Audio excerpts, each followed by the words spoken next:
Hello and welcome. This is Iberkane, and I would like to show you a game I've been working on called Europa Explorer. The basic concept is to make a non-violent exploration game. You, as the player, are the AI in control of a robotic probe sent to explore the ocean on the moon Europa. You can think of it as kind of like driving the Curiosity rover, only you're underwater. I want to start by going over the basic controls. On the top left of the screen is the control widget. The cross in the center represents your current velocity. My original idea was to do a solar jetman type thing, but I later changed that to a fly-by-wire system, so you just push in the direction you want to go. W, S, A, and D give you up, down, left, and right movement. On the top of the control widget is a hash mark showing the current spin rate. Q and E are used to spin the vehicle and change the orientation. At any time, you can press the Z button, and that will activate hover mode, which turns on all the thrusters and quickly arrests all movement. The next thing I want to cover is the vision modes. They are represented by this cluster of icons. The art is just temporary. The top mode is currently activated, which is the basic optical vision. You can manually change the vision modes by holding down the shift and wheeling the mouse. The next mode is temperature, and you can see that the coloring of the world changes with each mode. Also, things you can see in the optical mode may not be visible in other modes. The next mode is radiation, and you can see that each mode has an associated color scale that is displayed on screen and labels describing what the colors mean. The next mode is density, which is used for looking underground. And the next two modes are related. They're geology and mineralogy. Geology being the type of materials you find in each tile, and mineralogy is what those materials are made out of. The last two modes drill down even further and represent the chemistry of the tile, and we'll explain them later. The main objective of this video is to show you how all the different science tools work and how you interact with the world in the game. We have two groups. The top set are the secondary tools. You select each one using Shift plus a number key, and then you activate it with the right click. The bottom set are the primary tools. You select them with the number keys 1 through 6, and you activate them by left clicking the mouse. All the primary tools have multiple different functions, and you switch between those functions with the mouse wheel. Most tools will automatically change the vision mode to the type of data they collect. Shift 1 gives us the navigation camera, and that is this spinning camera system that monitors around the probe. The world begins as a black void, and you have to explore out and find what is there. I played around with several methods for representing a short-range nav camera, and I like this the best, even though it may not be the most accurate way to portray the system. You can toggle it on and off with the right click, and later on the functionality for this will get upgraded during the course of the game. Shift 2 gives us sonar mapping. The system is off by default. Right-clicking turns the system on and sends out a series of pulses.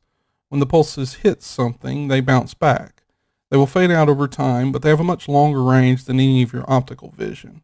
If you monitor the minimap, you can see some of the bits filling in with a gray color, and that is what we have detected with the sonar system. Shift 3 gives us the laser probe. To use the system, you place the mouse cursor in the direction you want to scan, and then you right-click. The scanner point on the probe body will fire out 3 laser pulses aimed in the direction of the cursor, which will read the temperature of the terrain. I set up a terrain feature in this demo map, which creates a hotspot in this area. Shift 4 gives us the radiation detector and works a bit different than the other types of sensors. I need a way to visualize the direction and intensity of a detectable radiation source that would also fit in with this art style. When you activate the sensor, it draws a line in the direction of the detected sources and colors the line based on the signal strength from this distance.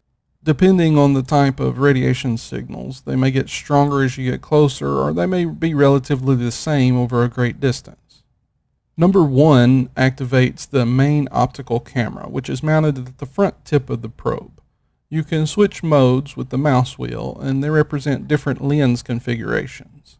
A short and wide range angle view, a medium and longer range, and then a narrow and very long range. The important thing to remember is that some things in the world will only be visible in the optical scans, and they may not show up in all the other vision modes, which really are there to represent the data we collect. Number 2 activates the hand lens system. Activating it opens the shield protecting the more delicate science tools and switches over to the geology vision mode. The main camera retracts and the 2 small robot arms extend. The hand lens has 3 modes of operation. You can use the macro lens to take pictures of the surface and see what the geology is like. You can do the same with the micro lens and take close-up images and get an idea of what the dominant types of minerals are in that area. The third mode allows you to clear debris. Debris is an additional layer over the terrain in all the not optical vision modes that obscures your ability to decipher the data that's been collected. Think of it as all the barnacles and stuff that naturally accumulate on surfaces under the ocean. I also want to mention the animations. I've done a first pass on the probe artwork and I'm pretty happy with where it is at now, but there are still more things I want to do. Number 3 activates the laser spectrometer. After you have taken a survey of the mineralogy of an area with the hand lens, you can then perform a laser spectrometer test to get more detailed information about the chemistry that is going on. You select the perform test mode and then you fire at the terrain location. The cursor changed into a crosshair because the laser will aim at the exact point you click. Each laser shot collects some data, and once you have collected enough data for the location, the tile will turn green. You can then change modes to check results and click on the tile to see the spectrograph. Currently, this information is just randomized, but I will be able to use it for something later. The final mode for the laser spectrometer allows you to clear debris, and it works at a much greater range than the hand lens. The last 3 tools require Grapple Mode. Pressing R on the keyboard extends the grapple arms. Positioning the probe so that both of the arms touch the surface will cause it to latch on, and this gives you a stable work platform. You can also shuffle to the side once you are grappled to the surface, but it will be slow over a long distance. Number 4 activates the X-ray spectrometer, and this works a little bit like the laser spectrometer, except that this is a contact instrument that must be placed directly against the surface. There are 2 different scanning modes. A wide scan that will check a large area but only a couple of tiles deep into the surface, and then a deep scan which will go well underground but is a very narrow area. For the tool to work, you will first need the mineralogy info for the area. Then you collect data a few times until you pass the data threshold. Once you have enough data, the tile will turn green based on the concentration of organic materials, and you can see there's none here. You can then use the check data mode to see a spectrograph specific to whichever tile you click. Number 5 activates the ground penetrating radar, which has 3 different modes of operation. The first is just a simple density scan. This will show you how dense the underground material is in a given area. This could be used to find terrain features that would otherwise be hidden.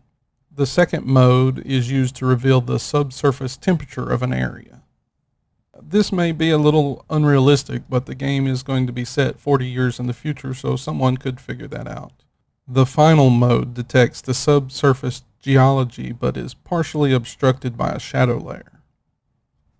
Number 6 activates the sample collection suite, which has 5 different functions. The first is simply clear debris and works virtually the same as the hand lens. The second and third mode allow you to drill and collect a rock sample from a specific tile that you click on. You must first have the mineralogy data for the area before you can use either drill. The fourth mode allows you to grab a sample of a surface terrain feature.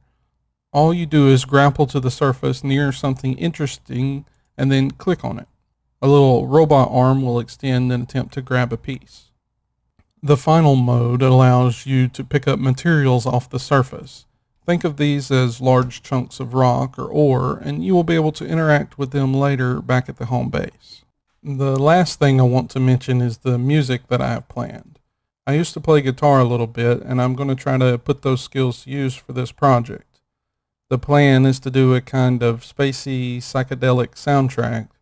When I was first brainstorming the project, I had recently watched the movie Mandy, and I absolutely loved what they did with that soundtrack. You can check out all the recordings I've done so far on the SoundCloud playlist, linked in the description. You can check out the website to learn more about the game's story, and thank you for watching.